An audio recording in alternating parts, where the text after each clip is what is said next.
Christmasaurus by Tom Fletcher, Chapter 27, What William Really Wants. All the elves watched with amazement. Smaller elves climbed on taller elves' shoulders, who were already standing on the tallest elves to get a better view. William wobbled a little as his hands gripped the armrests of his wheelchair. He scrunched his face up tight and held his breath. He tried to stand harder than he'd ever tried to do anything before. But it was no use. He slumped back into his chair, defeated. He couldn't do it. "See," William said, looking up into Santa's warm face.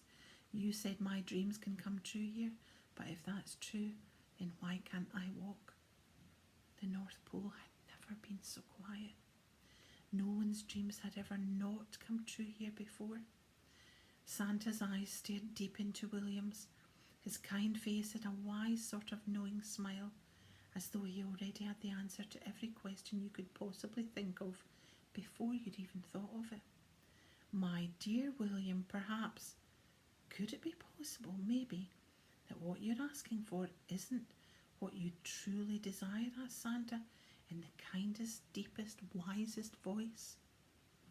William looked at his legs and then at his wheelchair. He'd been sitting in it for longer than he could remember. It was all he'd ever known. But he realised that until Brent had come along and knocked his confidence, he'd never once wished for anything else. Maybe Santa was right. Maybe this wasn't what he really wanted. "William, close your eyes. I want to try something. Let's see if we can unravel this riddle of yours," said Santa, kneeling down beside William and placing his huge warm hand on William's shoulder. He began to whisper. "Breathe deep, William. Let the North Pole air inside your mind. It will help us to find what your heart is searching for." William breathed in the cool air. It was fresh and sweet with the smell of something familiar. Toasted crumpets. It made William think of his dad.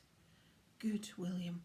Now I want you to stop searching. Stop trying to find what you want and imagine you already have it. Don't just imagine it. See it. Hear it. Feel it. Believe it." Suddenly, glorious music filled the air. Santa's gramophone had burst into life on its own, playing a song no one had ever heard before. It was beautiful. William opened his eyes and was shocked to see hundreds of elves, the Christmasaurus and Santa, all staring up at something above William's head. He swiveled his chair round in the snow, and what he saw completely took his breath away. It was his dad in the sky. The greens and blues and purples and yellows of the northern lights had wondrously weaved into the shape of Mr. Trundle in the starry sky over the North Pole. William tried to take it all in. He'd realised he'd never seen his dad look so happy. Then, all of a sudden, the lights and colours started swaying and swirling round to the sound pouring from the gramophone, and William realised his father wasn't alone in the sky. Mr. Trundle was dancing with a woman. He lovingly spun her over the stars and they waltzed across the sky. Tears filled William's eyes as the northern lights faded and the song slowed and softened. "Family," Santa whispered as William's vision in the sky came to an end. "Your father's happiness, that is your true desire." All was quiet. William was deep in thought. It was right there in the North Pole that he realised he'd found what he truly wanted, and that walking wouldn't help him get there. He stared down at his chair, but not in sadness this time. He was happy to be himself once again. "Thank you, Santa," William said with a smile. "So, can I wish for a new girlfriend for my dad?" "Oh, William, I'm very sorry, but I'm afraid I can't," said Santa. "But Santa, think about it. That's a new girlfriend for Dad and a new mum for me. We're basically sharing a present. 2 birds with 1 stone," said William with a cheeky sort of smile, still hoping it might be possible. Santa chuckled to himself as he thoughtfully stroked his beard. "There are some things, William, that I simply can't do. There are rules to this job, you know."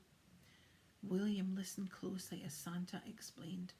Firstly, and most importantly, I can't hurt people, and believe me, you'd be surprised at how many rotten eggs ask me to take out a teacher or two each year. Secondly, and similarly, I can't make people come back to life. Thirdly, and most frustratingly, I can't bake cheesecakes. And lastly, and most reverently, I can't make people fall in love. William looked to the sky where he'd just seen his true desire and sighed. Noticing William's disappointment, Santa added, However, if there's one time of the year that dramatically improves someone's chances of falling in love, then it's most certainly Christmas time. After all, it is the best time to fall in love.